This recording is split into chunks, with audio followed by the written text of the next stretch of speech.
Penduduk bumi lebih saat ini kira-kira yang masuk kelompok kelas menengah cuma sekitar 2 maksimum sampai 4 tergantung standar yang kita pakai. Jadi lebih dari setengahnya itu adalah orang-orang duafa. Bahwa Indonesia sebagai negara muslim terbesar secara populasi dan juga sebagai negara dengan ekonomi terbesar di dunia Islam, sepantasnya memang melakukan peran-peran kepemimpinan di dunia Islam.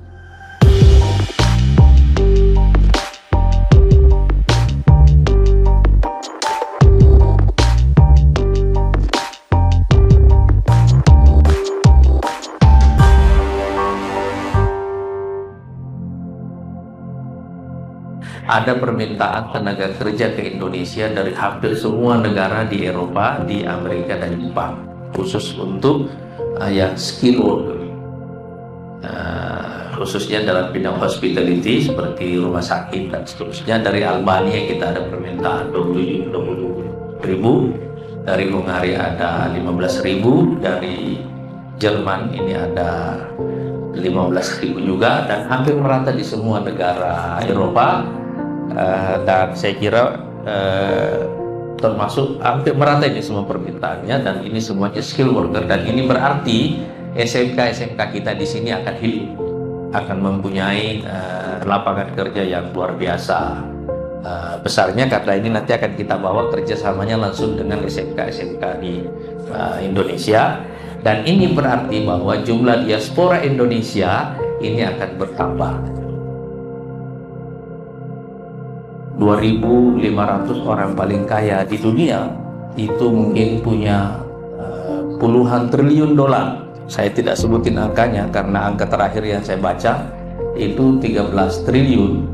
Tapi terakhir saya baca tadi malam sudah 35 triliun dolar dan kekayaan mereka itu.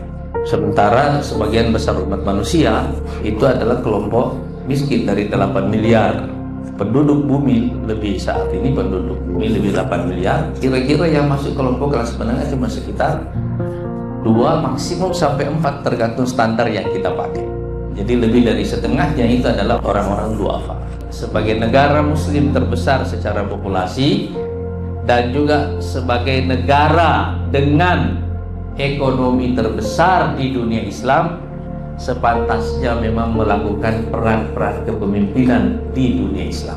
Kita mengangkat diksi duafa ini karena diksi duafa ini adalah diksi Quran.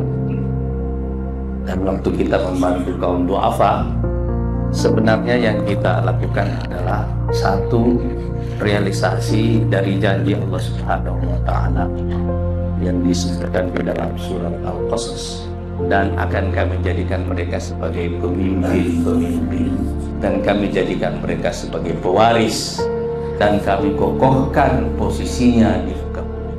Diksi ini juga mengantarkan kita kepada satu core problem dari dunia saat ini. Sementara orang selalu berpikir bahwa populasi harus dikurangi karena kekurangan sumber daya alam, kelangkaan. Pada dasarnya itu bukan masalah dunia. Sebab itu sama seperti kita menuduh Allah Subhanahu wa Ta'ala yang tidak cukup ilmunya, bahwa ketika dia menciptakan manusia, dia tidak menyediakan rezeki yang sudah dia janjikan untuknya. Semua gejala terjadinya kelompok duafa di seluruh dunia, baik dalam masyarakat Islam maupun masyarakat non-muslim, faktornya itu cuma satu, distribusi. Jadi core problem dengan masyarakat dalam kehidupan dunia saat ini adalah distribusi. Yang berbeda dalam cara kita melakukan distribusi, itulah yang melahirkan banyak sekali konsep ekonomi, konsep dalam bernegara. Tetapi pada intinya persoalannya adalah persoalan distribusi. Karena itu salah satu instrumen diplomasi yang akan kita pakai di Kemenlu sekarang adalah diplomasi kemanusiaan. Diplomasi kemanusiaan, dan sekarang kita di Kemenlu mulai mengkoordinir semua NGO sekarang ini sebagai pasukan diplomasi kemanusiaan.